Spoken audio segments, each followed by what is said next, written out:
Australia, saudara, sebagai negara sekutu kuat Amerika Serikat segera mengakui negara Palestina. Pengakuan ini secara resmi akan disampaikan dalam Majelis Umum Perserikatan Bangsa-Bangsa pada September mendatang. Pengakuan Australia terhadap Palestina akan disampaikan secara resmi pada Majelis Umum PBB pada bulan September mendatang. Perdana Menteri Australia Anthony Albanese menyatakan solusi dua negara adalah jawaban kemanusiaan terbaik untuk mengakhiri penderitaan warga Palestina di Gaza.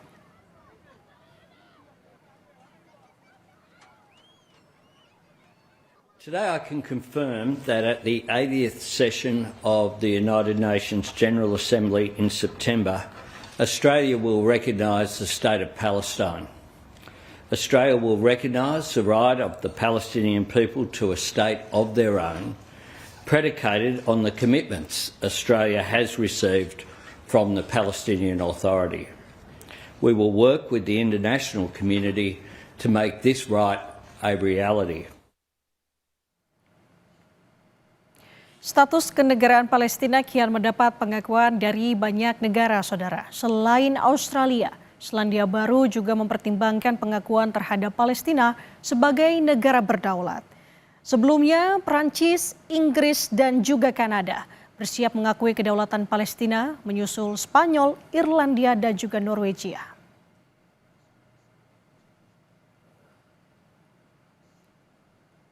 Australia sebagai negara sekutu kuat Amerika Serikat segera mengakui negara Palestina. Pengakuan ini secara resmi akan disampaikan dalam Majelis Umum Perserikatan Bangsa-Bangsa September mendatang.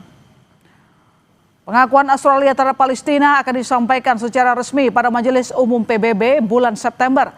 Perdana Menteri Australia Anthony Albanese menyatakan solusi dua negara adalah jawaban kemanusiaan terbaik untuk mengakhiri penderitaan warga Palestina di Gaza. Today I can confirm that at the 80th session of the United Nations General Assembly in September, Australia will recognise the state of Palestine. Australia will recognise the right of the Palestinian people to a state of their own, predicated on the commitments Australia has received from the Palestinian Authority. We will work with the international community to make this right a reality. Status kenegaraan Palestina kian mendapat pengakuan dari banyak negara. Selain Australia, Selandia Baru juga mempertimbangkan pengakuan terhadap Palestina sebagai negara berdaulat. Sebelumnya, Prancis, Inggris, dan Kanada juga bersiap mengakui kedaulatan Palestina, menyusul Spanyol, Irlandia, dan Norwegia. Beberapa negara sekutu Amerika Serikat rame-rame berbalik akan mengakui negara Palestina pada sidang umum PBB September mendatang. Untuk mengulasnya, kami terhubung dengan Guru Besar Hukum Internasional Universitas Indonesia, Profesor Hikmahanto Juwana. Selamat malam, Prof. Selamat malam. Ya, kabar baik mungkin, tapi saya tidak tahu Anda optimis atau tidak. Ini banyak negara sekutu Amerika Serikat berbalik akan mengakui kedaulatan Palestina. Faktor apa yang paling mendasari perubahan ini? Faktor kemanusiaan. Jadi negara-negara ini yang biasanya menceramahi tentang hak asasi manusia, tentang tidak digunakannya kekerasan terhadap rakyat sipil, mereka sudah tidak bisa mentolerir apa yang dilakukan oleh Israel. Memang Israel di awal-awal selalu mengatakan bahwa serangan yang dilakukan ke Gaza itu ditujukan ke Hamas, karena Hamas melakukan serangan ke Israel tanggal 7 Oktober 2023. Namun demikian, apa yang dilakukan oleh Israel ini sudah di luar batas kemanusiaan, sudah tidak proporsional. Kalau misalnya itu dianggap serangan terhadap Israel, karena menyerang rakyat sipil, perempuan, anak-anak, laki-laki yang sudah tua tanpa pandang bulu. Dan inti dari Israel adalah, dan ini sudah terkuak informasi bahwa Israel di bawah Perdana Menteri Netanyahu hendak menguasai Gaza. Itu yang menjadi tujuan utama, sehingga mereka ingin memastikan bahwa rakyat Gaza akan tidak ada lagi di tanah rakyat Palestina di Gaza, itu tidak akan ada lagi. Jadi mereka melakukan misalnya tindakan serangan, melakukan pembatasan terhadap makanan, minuman yang masuk sehingga rakyat Palestina di Gaza kelaparan, lalu kalau perlu melakukan serangan tembakan kepada mereka yang membutuhkan makanan ketika mereka berkumpul, Oke. dan kemudian juga melakukan evakuasi dari Gaza. Bahkan Perdana Menteri Netanyahu mengatakan kepada Presiden Trump bahwa yang ada di Gaza itu adalah open prison. Open prison itu adalah penjara yang terbuka. Mereka ini sebenarnya di penjara. Tapi Perdana Menteri Netanyahu mengatakan bahwa pilihan mereka, apakah mereka mau tetap atau mereka akan keluar. Ya tentu saja, pasti bagi masyarakat yang punya logika, mereka maunya akan keluar. Tetapi ini yang tidak terjadi pada masyarakat Palestina karena mereka ingin tetap di tanah air mereka meskipun mereka sudah diperlakukan secara kejam oleh Zionis Israel. Dan negara-negara ini baru menyatakan sikap setelah melihat bagaimana Netanyahu ingin mencaplok Gaza dan juga Amerika Serikat yang tampaknya tidak mau tahu soal masalah kemanusiaan. Dan yang terakhir kita lihat bagaimana warga dari Gaza berebutan bantuan yang tampaknya mungkin, saya nggak tahu ada setuju atau tidak, apakah ada unsur kesengajaan dari konstruksi yang dibangun oleh Israel agar warga Gaza lebih makin menderita? Iya, itu yang diharapkan, bahwa makin menderita, maka mereka akan keluar dari Gaza, kira-kira seperti itu. Dan ini sudah disinyalir oleh negara-negara yang seperti Australia, Kanada, Jerman, mereka-mereka yang selalu menceramahi kepada negara-negara berkembang bahwa hak asasi manusia harus diperhatikan. Hak asasi manusia merupakan hal yang sangat fundamental. Tetapi mereka sekarang sudah kehilangan muka, tidak punya moralitas lagi untuk mengatakan bahwa hak asasi manusia di Israel itu sudah diinjak-injak dan terus mereka dukung. Jerman saja sudah menghentikan bantuan-bantuan militernya ke Israel. Meskipun dari Perdana Menteri Netanyahu mereka mengatakan bahwa apa yang terjadi itu karena Jerman mendapatkan informasi yang salah dari para wartawannya. Coba seperti itu, maka mereka mengatakan tidak bisa lagi. Apalagi seperti negara-negara di Uni Eropa, mereka selalu mengatakan kepada kita Indonesia untuk meratifikasi statuta Mahkamah Kejahatan Internasional, untuk memperhatikan masalah pelanggaran HAM berat. Tetapi apa yang terjadi ketika Gaza dihabisi oleh Israel? Apa mereka diam saja? Mereka selama ini diam saja. Baru sekarang ini mereka akan berbalik untuk mengatakan bahwa tidak benar ini. Kita harus lawan. Terlalu lama diam dan sekarang ingin mengembalikan muka. Kalau saya meringkas yang dimaksud oleh Prof. Tapi begini, dengan pengakuan negara-negara besar ini, bagaimana Anda melihat nasib Palestina ke depannya?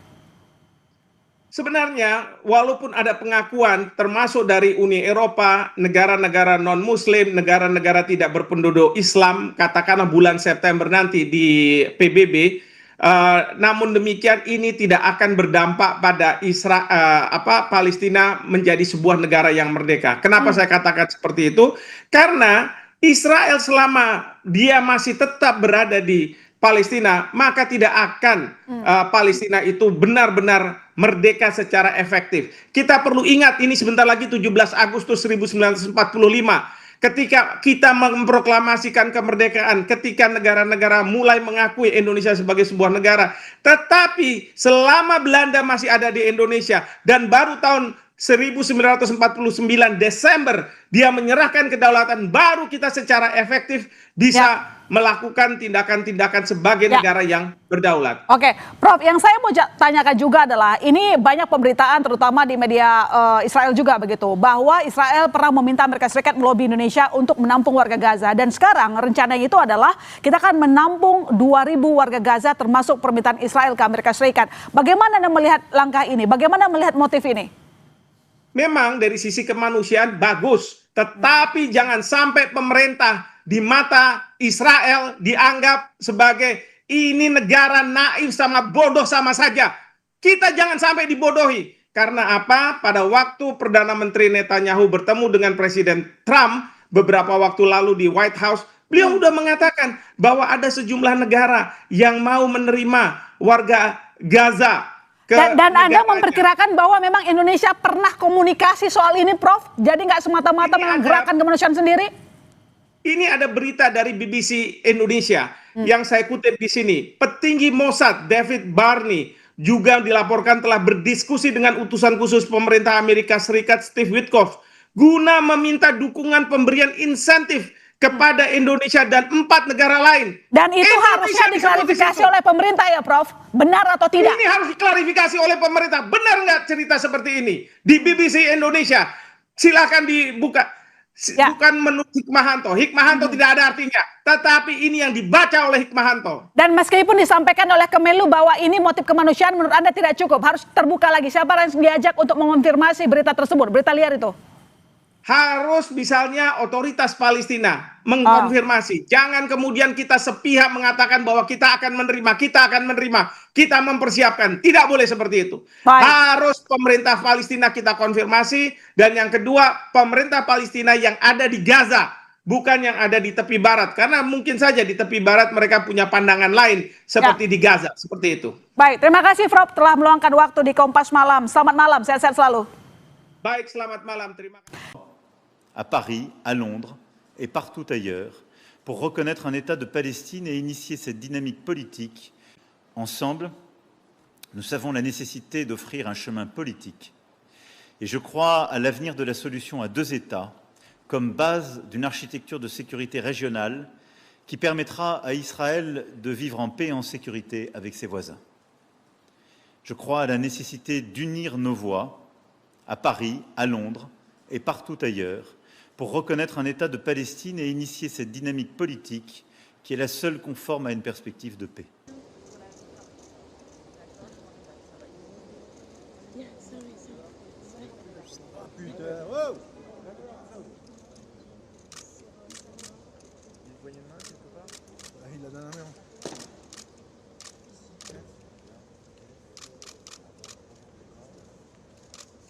Comment il est difficile de parler de la reprise d'un processus de paix et d'une discussion politique. Je crois pourtant, je l'ai plaidé ce matin.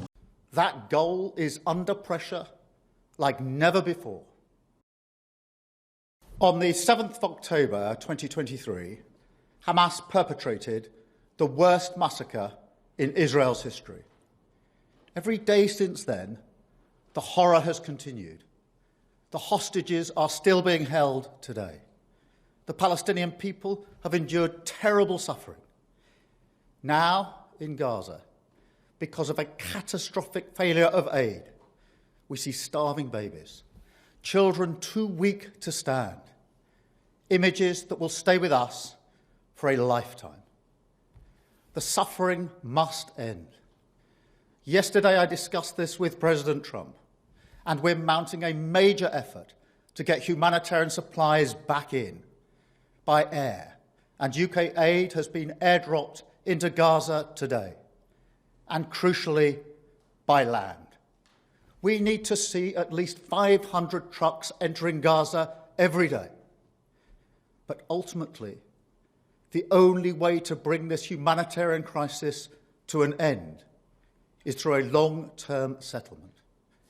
So we are supporting the US, Egyptian and Qatari efforts to secure a vital ceasefire. That ceasefire must be sustainable, and it must lead to a wider peace plan, which we're developing with our international partners. This plan will deliver security and proper governance in Gaza and pave the way for negotiations on a 2-state solution. Our goal remains a safe and secure Israel alongside a viable and sovereign Palestinian state. But right now, that goal is under pressure like never before.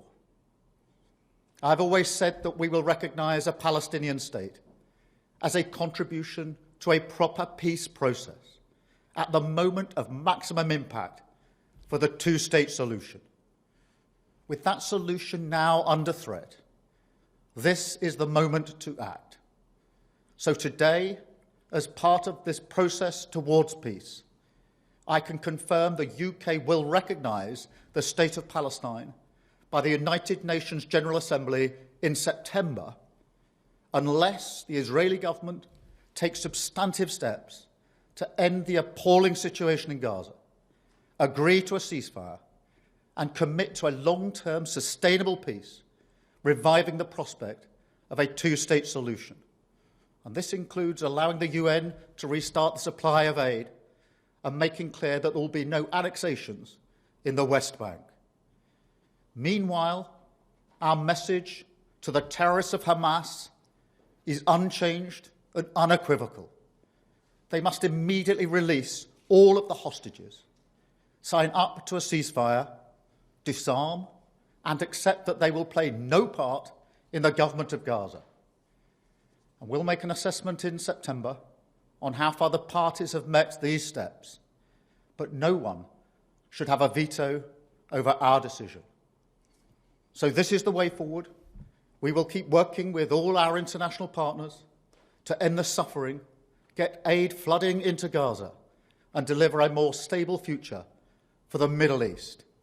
Because I know that is what the British people desperately want to see. Aktivis perdamaian Palestina dan Israel berkumpul dan menggelar aksi protes menentang perang dan serangan brutal militer Israel yang terus berlangsung di Gaza.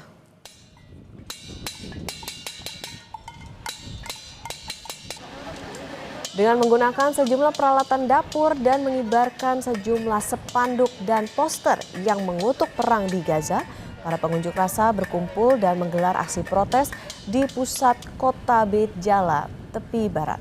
Para pengunjuk rasa yang tergabung dalam organisasi pejuang untuk perdamaian ini merupakan gabungan warga Israel dan Palestina yang terenyuh dengan penderitaan warga Gaza yang terjebak dalam perang dan jadi sasaran brutal tentara Zionis Israel. Pengunjuk rasa menuntut segera dilakukannya gencatan senjata dan akhirnya blokade untuk mengakhiri penderitaan warga Gaza.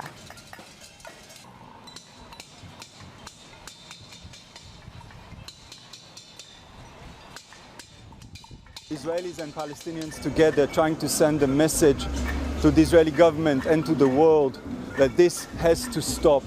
There is another way. There is an alternative to all these atrocities. These have to stop the starvation, the systematic demolition of houses, the killing of innocent people. This has been going on for months and months and months, and the government is not going to stop unless it is stopped. واجدين اليوم ضد الإبادة الجماعية اللي بتصير في غزة وضد التجويع وضد التطهير العرقي اللي بصير في الضفة من جيش الاحتلال والمستوطنين في كل مناطق الأراضي الفلسطينية. Saudara, berita duka, 5 jurnalis dilaporkan tewas dalam serangan udara Israel di dekat rumah sakit Al-Shifa di kota Gaza pada hari Senin waktu setempat.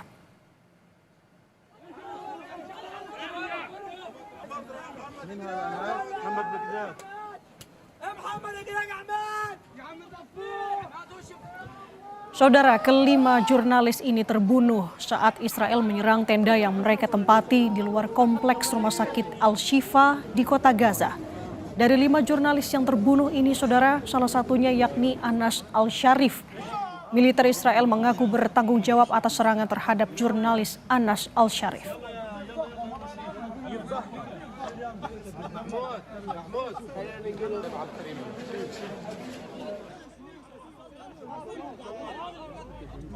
Ratusan orang mengikuti pemakaman salah satu jurnalis yang tewas akibat serangan Israel ini, saudara. Sejumlah jurnalis tak kuasa menahan tangis kehilangan rekannya akibat serangan Israel. Mereka memberi penghormatan terakhir dan ikut memakamkan korban.